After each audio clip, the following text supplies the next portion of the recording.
నమస్తే, నేను doctor Sushruta, Kurnool 49 fertility centre నుంచి. ఓవ్యులేషన్ అంటే ఏంటి, ఓవ్యులేషన్ ఇండక్షన్ ఎప్పుడు చేస్తారు, ఎవరికి చేస్తారు, ఎందుకు చేస్తారు అని ఈరోజు టాపిక్ గురించి చెప్తాను. ఓవ్యులేషన్ అంటే అండాశయాలలో అండం అనేది ప్రతి నెల ఆడవాళ్ళకి విడుదల అవుతుంది. సో అది విడుదల అయినప్పుడు అది ట్యూబ్లోకి వెళ్తుంది. అంటే ట్యూబ్కి వెళ్ళాక, అంటే అండాశయాల నుంచి ట్యూబ్కి వెళ్ళాక అక్కడ స్పర్మ్ కోసం, కణాల కోసం వెయిట్ చేస్తూ ఉంటుంది. సో వైఫ్ అండ్ హస్బెండ్ కలిసిన తర్వాత ఆ స్పర్మ్స్ అనేటువంటివి రిలీజ్ అయినప్పుడు గర్భసంచిలో నుంచి ట్యూబ్ వరకు వెళ్ళి ఆ అండాశయాల్లో విడుదలైన అండము, ఈ కణాలు రెండు కలిసిన తర్వాత అక్కడ ట్యూబ్లు ఫర్టిలైజ్ అయ్యాక అది తర్వాత గర్భసంచికి వచ్చి అతుక్కుంటుంది. ఇది నార్మల్గా ప్రెగ్నెన్సీకి జరిగే ప్రాసెస్.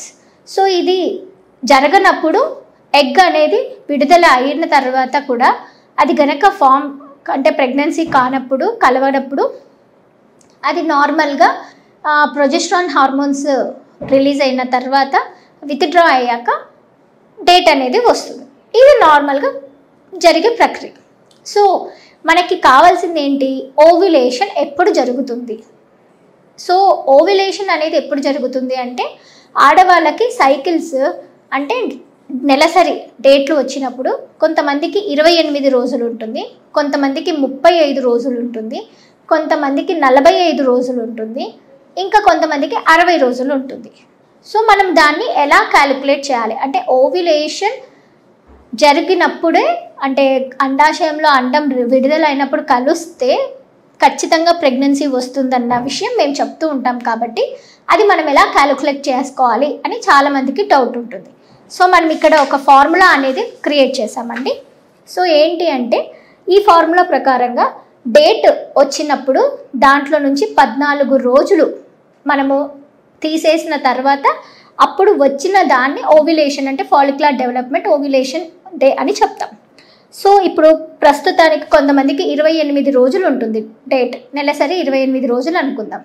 దాంట్లో నుంచి 14 రోజులు తీసేస్తే అంటే 14వ రోజు ఓవ్యులేషన్ జరుగుతుంది. అది అన్నమాట. అంటే ఇప్పుడు మే 1న డేట్ వస్తే 28 రోజులకి డేట్ వచ్చే వాళ్ళలో మే 1న డేట్ వస్తే మే 1 నుంచి క్యాలిక్యులేట్ చేస్తే 14వ రోజున ఓవ్యులేషన్ అనేది జరుగుతుంది అనమాట. అండం అనేది విడుదల అవుతుంది, ఎగ్ అనేది రిలీజ్ అవుతుంది. సపోజ్ ఇప్పుడు కొంతమందికి 30 రోజులకు ఉంటుంది, అంటే 1వ తారీఖు మే వస్తే మళ్ళీ జూన్ 1వ తారీఖు వస్తుంది డేట్.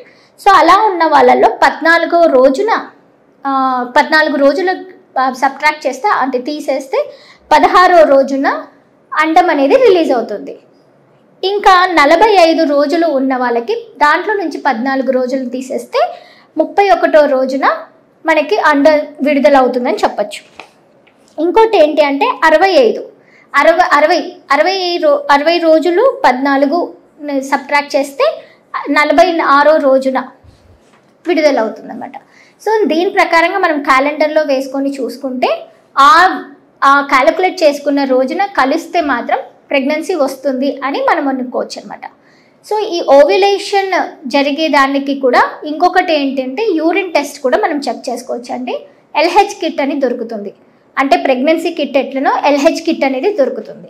సో కొంతమందికి ఇప్పుడు మెడిసిన్స్ యూస్ చేశాక డాక్టర్స్ 12, 14, 16 రోజున వచ్చి స్కానింగ్ చేయించుకోండి, సో అండం విడుదల అవుతుందో లేదో తెలుస్తుంది అని అంటారు.